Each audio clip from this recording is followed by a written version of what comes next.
Did you know Pyronites, also known as Heatblast species, were used to exterminate the Vladats, one of the most dangerous alien species in the galaxy?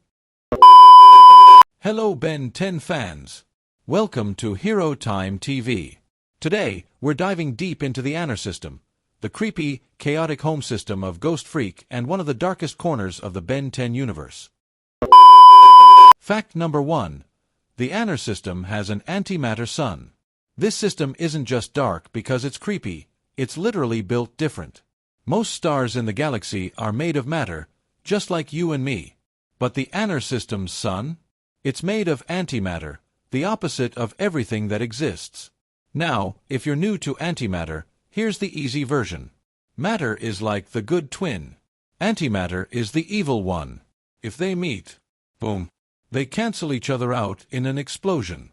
So yeah, if a regular spaceship got too close to that sun, it wouldn't just burn, it could cease to exist. Despite being antimatter, the sun still acts like a normal sun.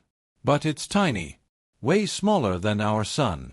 It doesn't give off much light or heat, and because of that, most of the planets in the system are shrouded in eternal twilight. Only the planets hugging close to the sun get a bit of light. The rest, stuck in cold, haunted darkness. The sun is also weak in gravity, too weak to hold the planets in nice, clean orbits. Unlike Earth and the other planets in our solar system that spin in neat circles, the planets in the Anur System just drift. They wander the void in weird, broken paths, as if they're lost. And then there's the webs. Giant, glowing cobweb-like structures stretch between planets, moons, and even asteroids. Nobody knows who made them, or what made them. Some scientists believe they're natural energy formations. Others think something ancient and intelligent built them to hold the solar system together since the sun can't. Whatever the truth is, those webs are alive with strange energy. Now you'd think a system like this couldn't support life. No light, no warmth, chaos everywhere. But that's where Corrodium comes in. Corrodium is a radioactive mineral scattered all over the Anur System. It's super dangerous. On one hand, it's a massive energy source, enough to power cities or vaporize them. On the other hand, it mutates anything it touches. But in the Anur System, it's what made life possible. Over millions of years, Corrodium seeped into the planets and created some of the weirdest, scariest alien species in the entire Ben 10 universe. Transylians, Vladats, Exterminating the Vladats, Thep-Kufans, nightmares, even living pumpkins. Life in the Anur System didn't evolve. It warped. The whole system is like a haunted house floating in space, and Corrodium is the curse that keeps it alive. Fact number 2. Ghostfreak's DNA wasn't meant to be in the Omnitrix. When the Omnitrix was first created, the DNA samples inside it weren't just magically grabbed. Azimuth's assistant, Myax, manually traveled from planet to planet collecting them. Later, Azimuth invented mosquito-like creatures called Vladicus biopsis to do the same job more efficiently, collecting DNA samples for what's called the codon stream, basically the Omnitrix's DNA library. But here's the twist. When Myax was collecting DNA from the Florauna species, wild vine-like aliens, he didn't realize the donor was possessed by the High Ectolord Zs'Skayr, aka Ghostfreak. Because even the tiniest bit of an ectoneurite's DNA contains their consciousness, Zs'Skayr's spirit got trapped inside the codon stream, and, by extension, the Omnitrix, without anyone intending for that to happen. So yeah, Ghostfreak in the Omnitrix wasn't supposed to be a thing. It was a happy accident, or a nightmare, depending on how you see it. Oh, and here's a bonus weird fact. Zs'Skayr has two nieces, Zs'Skayr and Zs'Skayr, who love to play tricks on him and haunt his home, Zs'Skayr. Apparently, even the Ectolord gets annoyed by family drama. Fact number 3. Pyronites were used to wipe out the Vladats. You know Heatblast? That fire-slinging hero Ben turns into? Yeah, his species, the Pyronites, were once used as living weapons to bring down one of the most terrifying races in the galaxy, the Vladats. The Vladats were no joke. They're vampire-like predators from the Anur System, bluish-white skin, glowing yellow eyes, razor teeth, and they didn't just suck blood. They could feed on life energy itself, even from god-tier beings like celestial sapiens. They were masters of domination. Through eye contact, they could hypnotize any creature.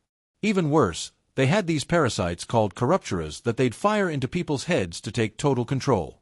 Back in the old days of the Anur System, the Vladats ruled everything. They used their powers to enslave pretty much the entire system. But eventually, the people had enough, and a rebellion started. That's where the Transylians come in. These Frankenstein-like beings, smart as hell, captured a few Pyronites, Heatblast species, and figured out a way to weaponize their intense thermal energy. The result? A devastating energy-based weapon system that finally turned the tide and wiped out the Vladats. Oh, and here's a cool side note. A Vladat's resistance to light compared to the weaker Ectonurites? That's actually a clever nod to classic Dracula lore. In the original story, Dracula was weakened by sunlight, but not vaporized by it. Just like the Vladats. Bonus fact, the Anur System is right next to the Null Void. The Anur System is a dark and creepy solar system located in the Milky Way galaxy. But what makes it extra weird is where it's placed. It's right on the edge of something called the Null Void. So, what's the Null Void? It's basically a broken dimension. A kind of prison universe, where dangerous beings and criminals are sometimes sent. It's disconnected from normal space and time, and it's definitely not a place you want to end up in. The Anur System is like a cosmic border. It girds, or surrounds, the edge of regular space near the Null Void. That's part of why the whole system feels unnatural and unstable.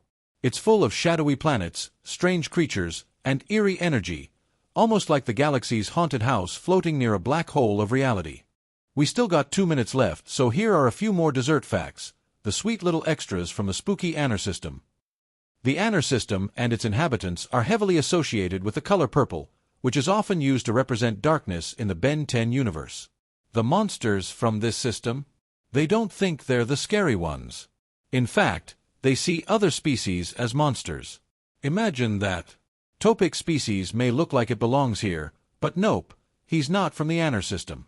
Very few beings in the galaxy have contact with the Anur System. It's super isolated, mysterious, and probably better off left alone. Transylians, the Frankenstein-looking species, have a very different idea of beauty. To them, the uglier you are, the more attractive you look. And just like we have organ donors, Transylians can swap limbs with each other with no problem. No rejection, no weird side effects. Those generators on their backs. They're the result of some kind of nanite symbiosis, tiny machines living inside them, powering them up. The whole arc exploring the Anur System in Ben 10, Omniverse? That was the idea of Derek J. Wyatt. And in 2021, Thomas Perkins designed new transformations inspired by the Anur System. Lgun, Skiltion, Pterosaur, and Lurk. But remember, these are not official or canon, just cool art from someone who worked on the show. And that's it for today's spooky trip through the Anur System, the creepiest corner of the Ben 10 universe. If you enjoyed these facts, drop a like and hit that subscribe button so you don't miss more weird alien lore and secrets. Got a favorite Anur alien? Or a theory about those massive webs in the system? Tell me in the comments. I read them all. Until next time, this is Hero Time TV, and remember, stay strange, but stay awesome.